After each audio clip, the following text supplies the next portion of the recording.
മണാലിയിലേക്ക് പോകാൻ ഇതേപോലെ മഞ്ഞിൽ കളിക്കാനൊക്കെ ഒരുപാട് ആൾക്ക് ആഗ്രഹമാണ്. അങ്ങനെ ഫാമിലി ആയിട്ടാണ് മണാലിയിലേക്ക് പോയത്. അതിൻ്റെ വിശേഷങ്ങളാണ് ഈ വീഡിയോയിലുള്ളത്. ഡൽഹിയിൽ നിന്ന് പാക്കേജ് വഴിയാണ് ഞങ്ങൾ മണാലിയിലേക്ക് പോയിട്ടുള്ളത്. ഞങ്ങൾ പോയ പാക്കേജിൻ്റെ ഡീറ്റെയിൽസ് ഡിസ്ക്രിപ്ഷൻ ബോക്സിൽ കൊടുക്കുന്നുണ്ട്. ഡൽഹിയിലേക്ക് എത്താൻ ട്രെയിൻ നോക്കിയപ്പോൾ സീറ്റ് അവൈലബിളായി കിട്ടിയത് ചെന്നൈയിൽ നിന്ന് പുറപ്പെടുന്ന ഗ്രാൻഡ് ട്രങ്ക് എക്സ്പ്രസ് ആണ്. ഈ ട്രെയിൻ ചെന്നൈയിൽ നിന്ന് പുറപ്പെട്ട് ആഗ്ര വഴിയാണ് ഡൽഹിയിലെത്തുന്നത്. അപ്പോൾ ആദ്യം ആഗ്രയിൽ ഇറങ്ങി താജ്മഹൽ കണ്ടതിന് ശേഷം ഡൽഹിയിലേക്ക് പോകാമെന്ന തീരുമാനത്തിൽ ഞങ്ങൾ ടിക്കറ്റ് ആഗ്രയിലേക്കാണ് എടുത്തത്. അങ്ങനെ 1.5 ദിവസത്തെ ട്രെയിൻ യാത്രയ്ക്ക് ശേഷം ആഗ്രയിലെത്തി. താജ്മഹൽ രാവിലെ 6 മണി മുതൽ വിസിറ്റേഴ്സിന് വേണ്ടി ഓപ്പൺ ആവും. ഒരാൾക്ക് 45 രൂപയാണ് താജ്മഹൽ കാണാനുള്ള ടിക്കറ്റ് ചാർജ്. ടിക്കറ്റ് ഓൺലൈൻ വഴി എടുത്തുകൊണ്ട് തന്നെ ഇവിടെ വന്നിട്ട് ക്യൂ നിൽക്കേണ്ട ആവശ്യമൊന്നും വന്നില്ല. അങ്ങനെ ലോകാത്ഭുതങ്ങളിൽപ്പെട്ട താജ്മഹൽ എത്തി. ഇവിടെ രാവിലെ തന്നെ അത്യാവശ്യം നല്ല തിരക്കുണ്ട്. സ്വദേശികളും വിദേശികളൊക്കെ ആയിട്ട് ഒരുപാട് ടൂറിസ്റ്റുകൾ രാവിലെ തന്നെ ഇവിടെ എത്തിച്ചേർന്നിട്ടുണ്ട്. എത്ര കണ്ടാലും മടുപ്പ് വരാത്തൊരു ആകർഷണീയത താജ്മഹലിനുണ്ട്. ഉച്ചയ്ക്ക് 12:30 മണിക്കാണ് ഡൽഹിയിലേക്കുള്ള ട്രെയിൻ. ആഗ്ര റെയിൽവേ സ്റ്റേഷനിലേക്ക് ഒരു ബസ് യാത്ര ആവശ്യമായിട്ട് വന്നു. ബസ് നല്ല സൂപ്പർ ബസ്സാണ്, ഗവൺമെൻറ് ബസ്സാണ്. അങ്ങനെ ആഗ്രയിൽ നിന്ന് 3 മണിക്കൂർ നേരത്തെ ട്രെയിൻ യാത്രയ്ക്ക് ശേഷം വൈകുന്നേരം 3:30 ഞങ്ങൾ ഡൽഹിയിലെത്തി. മണാലിയിലേക്കുള്ള ബസ് പുറപ്പെടുന്ന സ്ഥലത്തേക്ക് ഞങ്ങൾ ഓട്ടോ വഴിയാണ് പോയത്. ഇനിയാണ് നമ്മുടെ പാക്കേജ് വഴിയുള്ള മണാലി യാത്ര ആരംഭിക്കുന്നത്. ഡൽഹിയിൽ നിന്ന് വൈകുന്നേരം 7 മണിക്ക് വോൾവോ ബസ്സിൽ മണാലിയിലേക്ക് യാത്ര പുറപ്പെട്ടു. രാത്രി 11 മണിക്ക് ശേഷം യാത്രക്കാർക്ക് മൂത്രമൊഴിക്കാനും ഭക്ഷണം കഴിക്കാനൊക്കെയുള്ള സൗകര്യമുള്ള ഒരു ഹോട്ടലിൽ നിർത്തിയിട്ടുണ്ട് വണ്ടി. ഒരുപാട് ബസ്സുകൾ ഇതേപോലെ ഇവിടെ പാർക്ക് ചെയ്തിട്ട് യാത്രക്കാർ ഭക്ഷണം കഴിക്കുന്നുണ്ട്. ഇവിടുന്ന് ഭക്ഷണം ഓർഡർ ചെയ്യുന്നതിൻ്റെ മുമ്പ് എല്ലാത്തിൻ്റെ റേറ്റൊക്കെ ചോദിച്ച് മനസ്സിലാക്കി കഴിക്കാൻ നമ്മുടെ പാക്കേജിൻ്റെ ആളുകൾ പറഞ്ഞിരുന്നു. അതുകൊണ്ട് ഇവിടുന്ന് ഞങ്ങളൊരു ചായ മാത്രമേ കഴിച്ചുള്ളൂ. ഒരു ചായക്ക് വെറും 40 രൂപ. അങ്ങനെ രാത്രിയിലെ ബസ് യാത്രയ്ക്ക് ശേഷം രാവിലെ 7:30 ഞങ്ങൾ മണാലി വോൾവോ ബസ് സ്റ്റാൻഡിലെത്തി. ബസ് സ്റ്റാൻഡിന് പുറത്ത് നമുക്ക് യാത്ര ചെയ്യാനുള്ള വണ്ടി എത്തിയിട്ടുണ്ട്. ഒരു അൾട്ടോ കാറാണ്, ടാക്സിയാണ്. ഇദ്ദേഹമാണ് ഡ്രൈവർ. ഇദ്ദേഹത്തിൻ്റെ പേര് രമേശ് എന്നാണ്. നേരെ ഞങ്ങൾ പോയത് ഞങ്ങൾക്ക് താമസിക്കാനുള്ള അപ്പാർട്ട്മെൻറ്റിലേക്കാണ്. ഇനി ഉച്ചവരെ ഇവിടെ തന്നെ ആയിരിക്കും. ഇത് ഈ അപ്പാർട്ട്മെൻറ്റിൻ്റെ ഡൈനിങ് ഹാളാണ്. ഇവിടെ ഈ ചെയർസും അതേപോലെ ഇൻറ്റീരിയേഴ്സ് ഡോർസൊക്കെ പൈൻ വുഡ് കൊണ്ട് പോളിഷ് ചെയ്ത് നല്ല മനോഹരമാക്കി വെച്ചിട്ടുണ്ട്. ഇവിടുന്ന് പുറത്തേക്ക് നോക്കിയാലും നല്ല കാഴ്ചയാണ്. മഞ്ഞ് മൂടിയ മലനിരകളൊക്കെ കാണാൻ പറ്റും. നല്ല തണുപ്പത്ത് ഇങ്ങനെ പുറത്തിറങ്ങി നിൽക്കുമ്പോൾ വെയിൽ കൊള്ളുമ്പോൾ ഒരു പ്രത്യേക സുഖമാണ്. ഇതാണ് ഞങ്ങളുടെ റൂം. നല്ല വൃത്തിയുള്ള റൂമാണ്. നല്ല ബെഡ്, അതേപോലെ തന്നെ നേരത്തെ പറഞ്ഞ പോലെ പൈൻ വുഡ് കൊണ്ട് ചുമരിലൊക്കെ ഇങ്ങനെ പാനൽ ചെയ്ത് വെച്ചിട്ടുണ്ട്. ഇവിടുന്ന് പുറത്തേക്ക് നോക്കിയാൽ നേരത്തെ അവിടെ ഡൈനിങ് ഹാളത്തെ പോലെ തന്നെ ഇവിടുന്നും നല്ല കാഴ്ചയാണ്. അതേപോലെ TV ഉണ്ട്. ബാത്റൂമൊക്കെ നല്ല വൃത്തിയുള്ള ബാത്റൂമാണ്.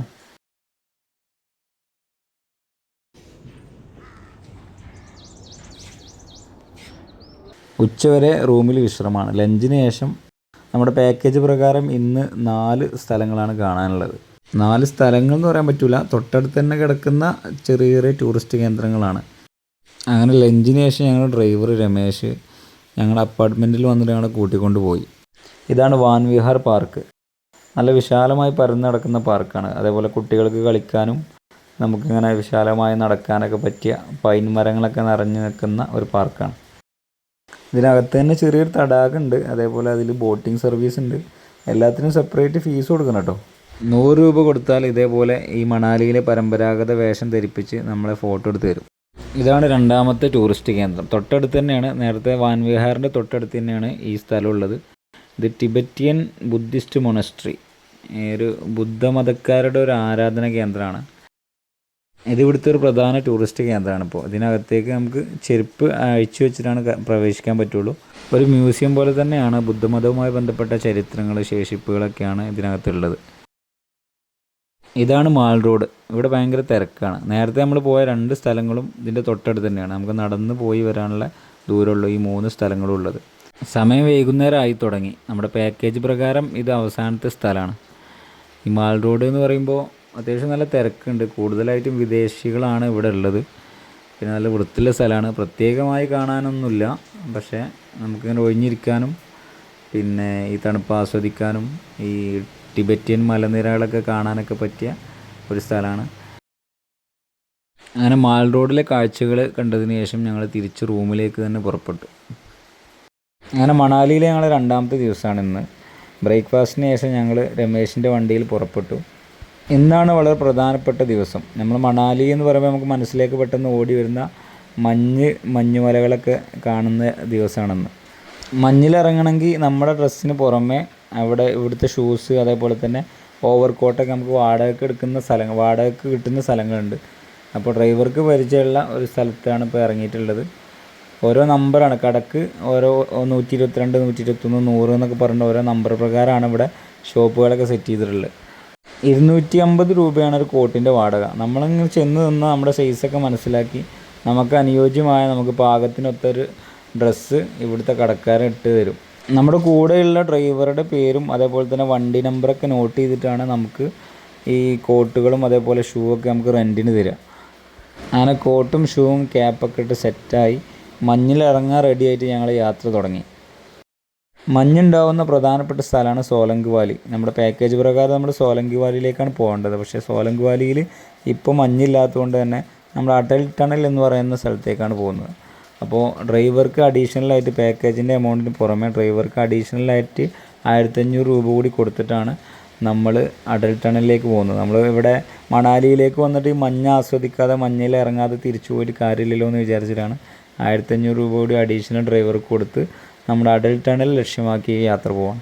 നമ്മളിങ്ങനെ പോകുമ്പോൾ 2 സൈഡിലും നമ്മുടെ മുമ്പിലൊക്കെ മഞ്ഞുമലകളാണ്. ഇതിങ്ങനെ കണ്ട് ആസ്വദിച്ച് പോകാൻ തന്നെ ഭയങ്കര രസമാണ്. നമ്മളിവിടെ ടണലിലേക്ക് പ്രവേശിക്കാൻ വേണ്ടി പോകണം.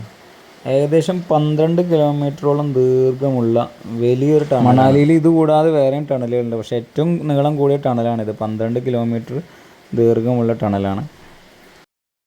അങ്ങനെ നമ്മൾ ടണലിൻ്റെ പുറത്തേക്ക് കിടക്കുകയാണ്. ടണൽ കടന്നു കഴിഞ്ഞാൽ പിന്നെ ടൂറിസ്റ്റുകളൊക്കെ ഇറങ്ങുന്ന ഫോട്ടോ ഒക്കെ എടുക്കുന്ന സ്ഥലമായി. 2 സൈഡിലും ആളുകളൊക്കെ ഇറങ്ങി ഫോട്ടോ എടുക്കുന്നുണ്ട്, സെൽഫി എടുക്കുന്നുണ്ട്. അതേപോലെ തന്നെ ഇവിടെ മഞ്ഞിലിറങ്ങി കളിക്കുന്നവരുണ്ട്. നമ്മുടെ ഡ്രൈവർ പറഞ്ഞതിനനുസരിച്ച് കുറച്ചും കൂടി മുന്നോട്ട് പോയി പിന്നെ അവിടെ ഒന്നും കൂടിയൊക്കെ നല്ല സ്ഥലമുണ്ട് എന്നൊക്കെ പറയുന്നുണ്ട് ഇയാൾ. ഇതാണ് ചന്ദ്ര ബ്രിഡ്ജ്. ഈ ബ്രിഡ്ജ് കടന്നാലൊരു സൈൻ ബോർഡ് കാണുന്നുണ്ട്. ആ സൈൻ ബോർഡ് പ്രകാരം ലെഫ്റ്റിൽ നേരെ പോയി കഴിഞ്ഞാൽ 450 കിലോമീറ്റർ പോയി കഴിഞ്ഞാൽ കാർഗിലെത്തി, 500 കിലോമീറ്റർ പോയി കഴിഞ്ഞാൽ ശ്രീനഗർ എത്തി. അപ്പോൾ ഇത് പാകിസ്ഥാൻ റോഡിലൂടെയാണ് നമ്മളിങ്ങനെ പോയിക്കൊണ്ടിരിക്കുന്നത്. ഈ റിവറിൻ്റെ പേരും ചന്ദ്ര റിവർ തന്നെയാണ്. ഇവിടെ നമ്മൾ പോകുന്ന റോഡിൻ്റെയും ഈ മഞ്ഞുമലകളുടെയും ഇടയിലൂടെ ഒരു പുഴ ഒഴുകുന്നുണ്ട്. അതിൻ്റെ പേരാണ് ചന്ദ്ര റിവർ. നമ്മളിവിടെ പറയുന്ന പേരാണ് ചന്ദ്ര റിവർ. ഈ പുഴ നേരെ പാകിസ്ഥാനിലോട്ടാണ് പോകുന്നത്. പാകിസ്ഥാനിൽ ഈ പുഴയുടെ പറയുന്ന പേരാണ് ചിനാബ് നദി. അങ്ങനെ നമ്മൾ ഏകദേശം ഇങ്ങനെ മഞ്ഞിലിറങ്ങാനുള്ള സ്ഥലം, നമുക്ക് ഇറങ്ങാൻ പറ്റിയ സ്ഥലം ഇങ്ങനെ പോയി അന്വേഷിച്ചുകൊണ്ടിരിക്കുകയാണ്. അപ്പോൾ വലിയ തിരക്കില്ലാത്ത സ്ഥലം. പിന്നെ മാത്രമല്ല ഇതിൻ്റെ അക്കരെയാണ് നല്ല വൃത്തിയുള്ള മഞ്ഞ്, ഈ പുഴയുടെ അപ്പുറം. അപ്പോൾ പുഴയുടെ അക്കരെ കിടക്കണം എന്നുണ്ടെങ്കിൽ റോപ്പ് വേയിൽ പോകണം. അപ്പോൾ ഓരോ സ്ഥലത്തും ഇതേപോലെ തന്നെ റോപ്പ് വേ ഉണ്ട്. അപ്പോൾ അതിന് ചെറിയ അഡീഷണൽ പേയ്മെൻറ്റ് കൊടുത്തിട്ടാണ് നമുക്ക് അക്കരയ്ക്ക് പോകാൻ പറ്റുള്ളൂ. അക്കരയ്ക്ക് പോകണമെന്ന് നിർബന്ധമില്ല. പക്ഷേ ഇവിടെ ഈ നമ്മൾ ഇറങ്ങി ചെല്ലുന്ന ഭാഗത്ത് കുറച്ച് വൃത്തി കുറവുള്ള മഞ്ഞാണ്.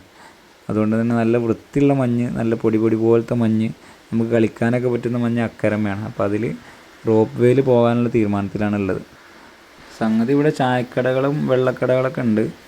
നമുക്കിപ്പോൾ എത്രയും പെട്ടെന്ന് അക്കരെ കടന്ന് മഞ്ഞിലേക്ക് എത്തുക എന്നുള്ള ഉദ്ദേശമായതുകൊണ്ടേ നേരെ പോയി ടിക്കറ്റ് എടുക്കുകയാണ്. ഇവിടെ ടിക്കറ്റ് ചാർജ് പറഞ്ഞതേ ഒരാൾക്ക് 500 രൂപയാണ്. റോപ്പ് വേയിലേക്കുള്ള ചാർജ് അങ്ങോട്ടും ഇങ്ങോട്ടും. അവിടെ അങ്ങോട്ടും ആക്കി തരും, അതേപോലെ തന്നെ ആ ടിക്കറ്റിൽ ഇങ്ങോട്ടും വരാം. കുട്ടികൾക്ക് 2 പേർക്കും കൂടി 500 രൂപയാണ് പറഞ്ഞത്. ഈ റോപ്പ് വേ പല സ്ഥലത്തും പല ചാർജ് ചെയ്തിട്ടാണ് തോന്നിയത്. നേരത്തെ വരുന്ന വഴിയിൽ റോപ്പ് വേയുടെ ചാർജ് അന്വേഷിച്ചപ്പോൾ ഒരാൾക്ക് 1000 രൂപ പറഞ്ഞ സ്ഥലം, അതേപോലെ 1500 രൂപ പറഞ്ഞ സ്ഥലമൊക്കെ ഉണ്ട്. അപ്പോൾ ദൂരത്തിനൊക്കെ അനുസരിച്ച് വ്യത്യാസപ്പെട്ടിരിക്കുന്നതായിരിക്കും എന്ന് വിചാരിക്കുന്നു. ഏതായാലും ഇവിടെ ഈ 2-3 റോപ്പ് വേ ഉണ്ട്. അവിടെയൊക്കെ 500 രൂപയാണ് ഒരാൾക്ക് ചാർജ് വരുന്നത്, അങ്ങോട്ടും ഇങ്ങോട്ടും.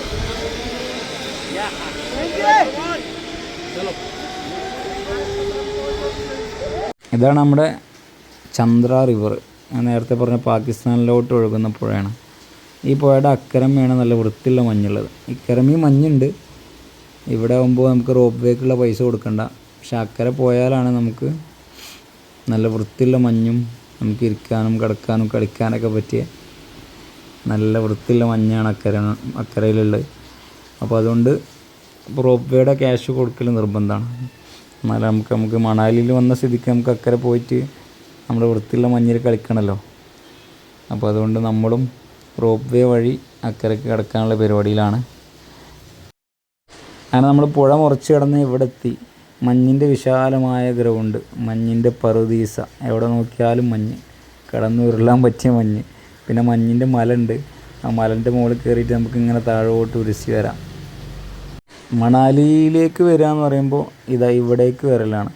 ഈ മഞ്ഞ് കാണുക, മഞ്ഞ് ആസ്വദിക്കുക, മഞ്ഞിലിങ്ങനെ കളിക്കുക.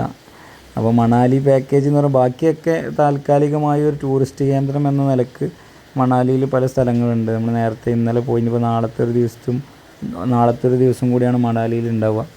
അപ്പോൾ നമുക്ക് ഏറ്റവും കൂടുതൽ ആസ്വദിക്കാനും നമ്മൾ ഏറ്റവും കൂടുതൽ ആസ്വദിക്കാൻ ആഗ്രഹിക്കുന്നതും നമുക്ക് ആസ്വദിക്കാനുള്ളതും ഇവിടെ തന്നെയാണ്, ഈ മഞ്ഞുള്ള സ്ഥലത്ത്.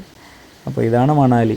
മണാലിയിലേക്ക് വന്നാൽ നമ്മൾ ആസ്വദിക്കേണ്ട സ്ഥലം ഇതാണ്. നമുക്ക് കൂടുതൽ സമയം ചിലവഴിക്കേണ്ടത് ഇവിടെ തന്നെയാണ്. നല്ല ചൂടുള്ള ചായ, അതേപോലെ ഓംപ്ലേറ്റ്, ബ്രെഡ് വെച്ചിട്ടുള്ള ഓംപ്ലേറ്റ്, മാഗിയൊക്കെ ഇവിടെ കിട്ടും. ഈ തണുപ്പത്ത് നമ്മൾ മരം കോച്ചുന്ന തണുപ്പ് എന്ന് പറഞ്ഞാൽ അതിൽ കൂടുതൽ തണുപ്പ്. അത്രയും നല്ല തണുപ്പത്ത് ഇങ്ങനെ നല്ല ചൂടുള്ള ചായ കുടിക്കുമ്പോൾ പ്രത്യേക ഒരു അനുഭൂതിയാണ്. പിന്നെ പ്രശ്നം എന്താ പറയുമോ, തണുപ്പ് വളരെ പെട്ടെന്ന് തന്നെ ചായ തണുക്കും, വേഗം കുടിക്കണം. ഞാൻ 2 ചായ കുടിച്ചു. ചായ ഒന്നിങ്ങനെ പുറത്തേക്ക് ഇങ്ങനെ വെച്ചിട്ട് ഒന്നിങ്ങനെ നമ്മൾ പതുക്കെ ആസ്വദിച്ച് കൊടുക്കുമ്പോഴേക്ക് ചായയുടെ ചൂട് പോവാണ്. ചൂട് കൊടുക്കുന്ന ചായ കുടിക്കുമ്പോഴാണ് ഇതിൻ്റെ ആ ഒരു എഫക്റ്റ് കിട്ടുക. നമ്മൾ ഈ മഞ്ഞിൽ കളിക്കുമ്പോൾ നമ്മൾ പെട്ടെന്ന് ക്ഷീണിക്കും, നമ്മൾ പോലും അറിയാതെ നമ്മുടെ ശരീരത്തിനൊരു തളർച്ച വരും. അപ്പോൾ ഒരു ചായ അതേപോലെ ഒരു ലഘു ഭക്ഷണമൊക്കെ കിട്ടുമ്പോൾ ശരീരത്തിനൊരു ഊർജ്ജമാണ്.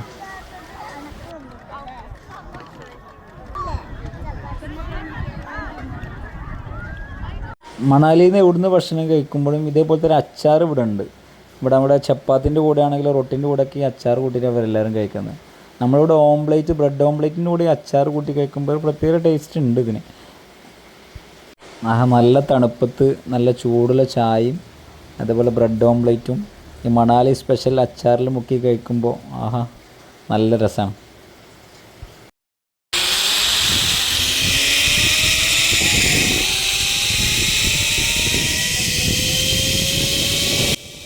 അങ്ങനെ നമ്മൾ തിരിച്ചിട്ട് റോപ്പ് വേ വഴി തന്നെ ഇക്കരമേക്ക് വരികയാണ്. അവിടെയാണ് നമ്മൾ വണ്ടിയൊക്കെ പാർക്ക് ചെയ്തിട്ടുള്ളത്.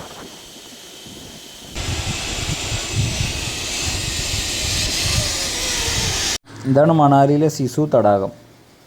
ഇതിങ്ങനെ ഐസായി പോയിട്ടുണ്ട്, വെള്ളമൊക്കെ തണുപ്പുകൊണ്ട്.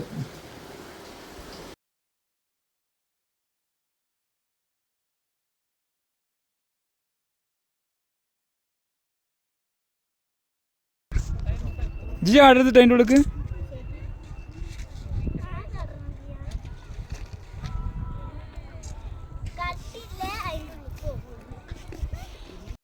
ഈ വാട്ടർഫാൾസ് എങ്ങനെയുണ്ട്? നല്ല മനോഹരമായൊരു വാട്ടർഫാൾസ്. ഇങ്ങനെ വെള്ളം ഇങ്ങനെ ചിന്നിച്ചിതറിയിട്ട് വരുന്നത് ഈ മഞ്ഞുമലകൾക്കിടയിൽ കൂടെ മഞ്ഞുരുകിയിട്ട് വരുന്ന വെള്ളമായിരിക്കും മിക്കവാറും. അതിൻ്റെ അടിയിൽ കൂടെ ഭൂമിയുടെ അടിയിൽ പോകും. ഇത് നമ്മുടെ അഡൽട്ടണിൽ തന്നെ ഉള്ള മനോഹരമായൊരു ബ്രിഡ്ജാണ്. ഇതിൻ്റെ താഴെയാണ് നമ്മുടെ ചന്ദ്ര റിവർ ഒഴുകി പോകുന്നത്. അതിൻ്റെ ചുറ്റുഭാഗത്തും മഞ്ഞിൽ മൂടിയ മലനിരകളുണ്ട്. നല്ലൊരു കാഴ്ചയാണ് ഇവിടെ.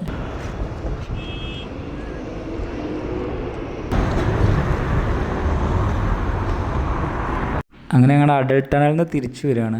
ഇത് നമ്മുടെ 12 കിലോമീറ്റർ ദൈർഘ്യമുള്ള ടണൽ കിടന്ന് തിരിച്ചു വന്നുകൊണ്ടിരിക്കുകയാണ്.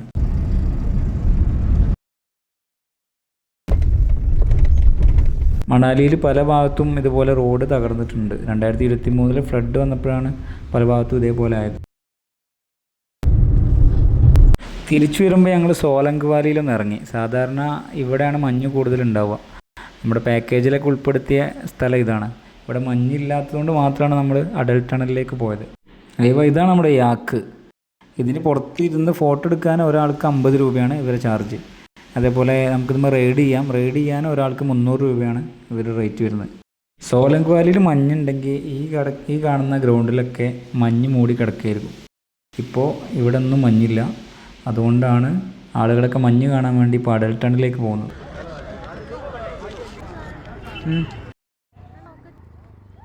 ഇതാണ് മണാലിയിലെ പ്രസിദ്ധമായ നീർക്കുണ്ട് എന്ന് പറഞ്ഞ സംഭവം. ഈ പേര് പോലെ തന്നെ ഇവിടെ നല്ല തെളിനീര് കിട്ടുന്ന സ്ഥലമാണ്. നല്ല ശുദ്ധമായ മലമുകളിൽ നിന്ന് നേരിട്ട് ഒലിച്ചിറങ്ങുന്ന വെള്ളമാണ്. ഒരുപാട് ആളുകൾ ഇങ്ങനെ കുപ്പിയിലും അതേപോലെ തന്നെ പാത്രങ്ങളിലൊക്കെ ആയിട്ട് ഇവിടുത്തെ പ്രദേശവാസികളും അല്ലാത്തവരൊക്കെ ആയിട്ട് കുടിക്കാൻ ഉപയോഗിക്കുന്ന വെള്ളമാണത്. നല്ല പ്രകൃതി രമണീയമായ ശുദ്ധമായ വെള്ളം.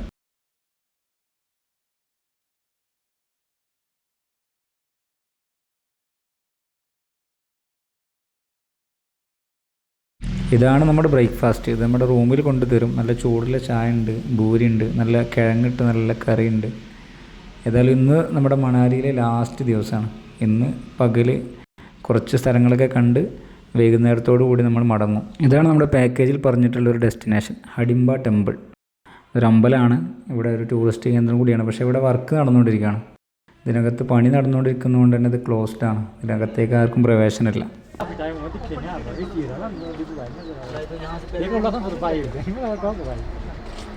ഇത് മണാലിയിൽ പാരാഗ്ലൈഡിങ് നടക്കുന്ന സ്പോട്ടാണ്. ഇവിടെ നിന്ന് ഇങ്ങനെ നോക്കിയാൽ ദൂരേക്ക് നോക്കിയാൽ ആളുകൾ ഇങ്ങനെ പറന്ന് നടക്കുന്ന കാണാൻ പറ്റും. ഒരാൾക്ക് 1500 രൂപ മുതൽക്കുണ്ട് ഇതിൻ്റെ ചാർജ്. നമ്മുടെ പാക്കേജിൽ പറഞ്ഞിട്ടുള്ള ഒരു ഡെസ്റ്റിനേഷനാണിത്. കുളുവിലെ വളരെ പ്രധാനപ്പെട്ട ഒരു ക്ഷേത്രമാണിത്. പക്ഷേ ഇതൊരു ടൂറിസ്റ്റ് കേന്ദ്രം കൂടി ആയതുകൊണ്ട് തന്നെ എല്ലാ ജാതി മതക്കാർക്കൊക്കെ ഇതിലേക്ക് പ്രവേശനമുണ്ട്. ഇതിനകത്ത് ക്ഷേത്രവുമായി ബന്ധപ്പെട്ട മ്യൂസിയം ഉണ്ട്. അതുപോലെ തന്നെ വിശ്വാസികൾക്ക് ആരാധിക്കാനുള്ള കേന്ദ്രമുണ്ട്. അതേപോലെ തന്നെ വിശ്വാസികൾക്കും അല്ലാത്തവർക്കൊക്കെ ആയിട്ടുള്ള ഭക്ഷണ വിതരണമുണ്ട്. ഇതിനകത്ത് സൗജന്യമായിട്ട് ഭക്ഷണത്തിന് ആവശ്യമുള്ള ആളുകൾക്കൊക്കെ ഇവിടെ ഇരുത്തി ഭക്ഷണം കൊടുക്കുന്ന ഒരു ഊട്ടുപുര ഇതിനകത്തുണ്ട്.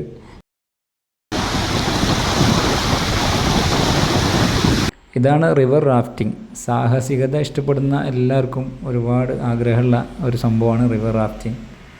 ഇത് ഏകദേശം 9 കിലോമീറ്ററാണ് ഇതിൻ്റെ ദൂരപരിധി. 2000 രൂപ മുതൽക്ക് 4000, 4500 രൂപയൊക്കെ ഇതിന് ചാർജ് വരും. അങ്ങനെ ഞങ്ങളുടെ കുളുമണാലിയിലെ ലാസ്റ്റ് ഡെസ്റ്റിനേഷനിൽ എത്തിയിരിക്കുകയാണ്. ഇതാണ് കാസ്റ്റിൽ നഗർ. അതിനകത്തേക്ക് പ്രവേശിക്കാൻ എൻട്രി ഫീസ് ഉണ്ട്. ഒരാൾക്ക് 50 രൂപയാണ് ടിക്കറ്റ് ചാർജ്.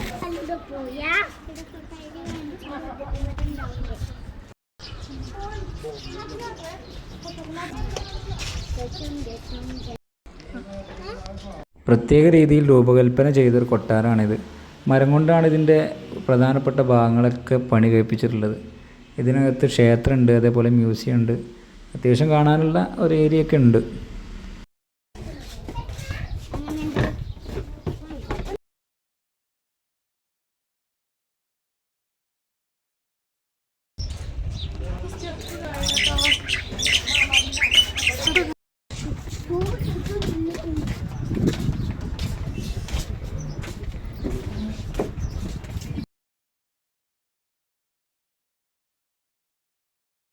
അങ്ങനെ ഞങ്ങൾ മണാലിയിൽ നിന്ന് യാത്ര തിരിക്കുകയാണ്. മണാലി വോൾവോ ബസ് സ്റ്റാൻഡിൽ ഇറക്കിയിട്ട് ഞങ്ങളുടെ കൂടെ ഉണ്ടായിരുന്ന ഡ്രൈവർ മടങ്ങി പോയിട്ടുണ്ട്. വൈകുന്നേരം 5:30 ബസ് പറഞ്ഞിട്ടുള്ളത്. അപ്പോൾ ഇന്ന് 5:30 ബസ് കയറിയാൽ നാളെ രാവിലെയൊക്കെ ആകുമ്പോൾ ഡൽഹിയിൽ തിരിച്ചെത്തും. ഡൽഹിയിൽ നിന്ന് ട്രെയിൻ വഴി നാട്ടിലേക്ക് തിരിക്കും. അങ്ങനെയാണ് പദ്ധതി. ഞങ്ങൾ പോയ പാക്കേജിൻ്റെ റേറ്റ് പറഞ്ഞിട്ടില്ലല്ലോ. ഒരാൾക്ക് 4300 രൂപയാണ് ഡൽഹി ടു ഡൽഹി പാക്കേജ് പ്രകാരം ഞങ്ങൾക്ക് ആയിട്ടുള്ളത്.